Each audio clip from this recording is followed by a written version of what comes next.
আসসালামু আলাইকুম everyone, welcome back to my channel recipes by Filza's mom. আজ আমি আপনাদেরকে তৈরি করে দেখাচ্ছি বাজার থেকে কিনে আনা প্যাকেট মশলার মতো একেবারে হুবহু পারফেক্ট গরম মশলার রেসিপি। এই একই মশলা ব্যবহার করে আপনারা চাইলে বাসায় খুব সহজেই বিরিয়ানি, মাংস ভুনা, কাবাব, রেজালা, কোরমা সহ ইত্যাদি যে কোনো মাংস রান্না খুব সহজেই করে নিতে পারবেন। আর এই একই মশলা ব্যবহার করে আপনারা চাইলে গরু, মুরগি, খাসি অথবা দুম্বার মাংস রান্না করতে পারেন। সংরক্ষণ পদ্ধতি সহ চলুন কিভাবে খুব সহজেই এই মশলাটি তৈরি করে নিতে পারবেন সেই রেসিপিটি দেখে নিচ্ছি। আমি প্রথমেই নিয়েছি ধনিয়া। এখানে প্রায় 3 টেবিল চামচের মতো ধনিয়া আছে।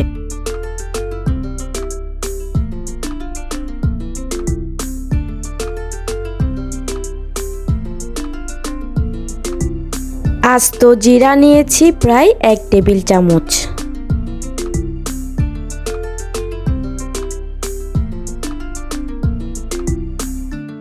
সবুজ এলাচ নিয়েছি প্রায় 1 টেবিল চামচ।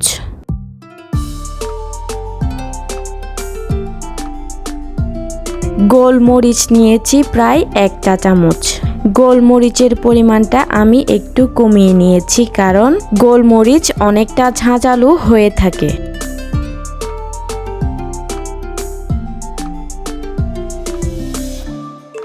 লং নিয়েছি প্রায় 1/2 টেবিল চামচ।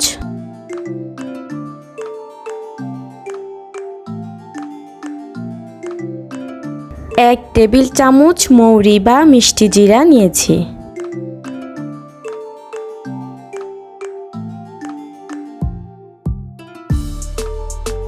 শাহি জিরা নিয়েছি প্রায় 1 টেবিল চামচ।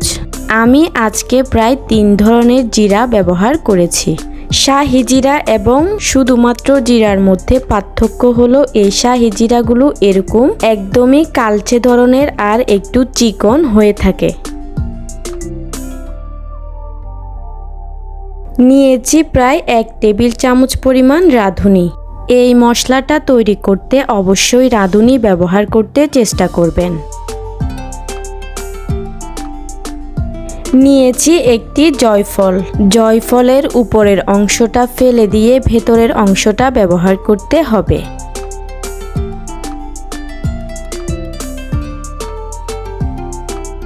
নিয়েছি প্রায় 3 টুকরা জয়ত্রী।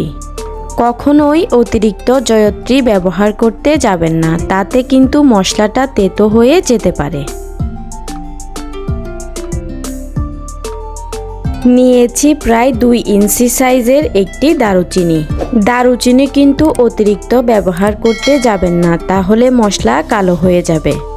গরম মশলার গুঁড়াটাকে আরও একটু স্পেশাল করতে নিয়েছি একটি স্টার অ্যানিজ বা তারা মৌরি।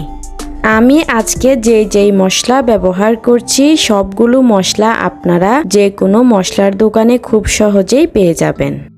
নিয়েছি 2টি তেজপাতা।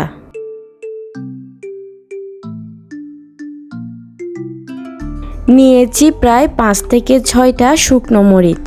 এই শুকনো মরিচটা ব্যবহার করলে গরম মশলাতে খুব সুন্দর একটা কালার আসে। আজকে আমি এই মশলাটি তৈরি করতে প্রায় 12 পদের মশলা ব্যবহার করেছি। আপনাদের সুবিধার জন্য আমি প্রত্যেকটা মশলা আবারও দেখিয়ে দিচ্ছি।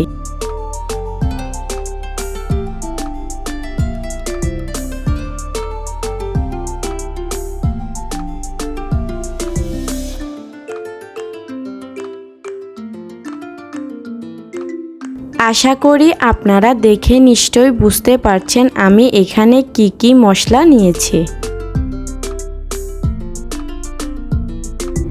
এবার সবগুলো মশলাকে আমি একত্রে মিশিয়ে নিচ্ছি। এই পর্যায়ে আমি জয়ফলের উপরের অংশটা ফেলে দিয়ে ভিতরের অংশটা নিয়ে নিব।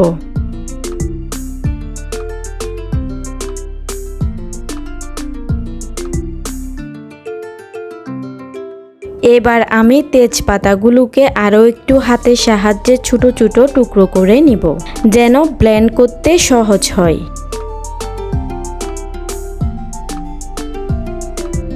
এবার আবারও সবগুলো মশলাকে হাতের সাহায্যে মিশিয়ে দিচ্ছি।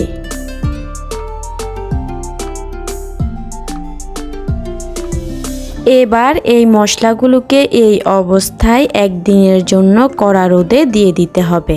মশলাগুলোকে রোদে শুকিয়ে নিলে এই মশলাগুলোকে যখনই ব্লেন্ড করবেন তখন মশলাগুলো খুব তাড়াতাড়ি ব্লেন্ড হয়ে যাবে। আর যাদের রোদে দেওয়ার ব্যবস্থা নেই তারা চাইলে চুলার নিচে রেখেও মশলাগুলোকে খুব ভালো করে শুকিয়ে নিতে পারবেন। এতে করে মশলাগুলো ব্লেন্ড করতে যেমন সুবিধা হয় তেমনি মশলাগুলো দীর্ঘদিন সংরক্ষণ করে রাখা যায়। এবার আমি সবগুলো মশলাকে একটা ব্লেন্ডার জারের মধ্যে নিয়ে খুব ভালো করে ব্লেন্ড করে নিব।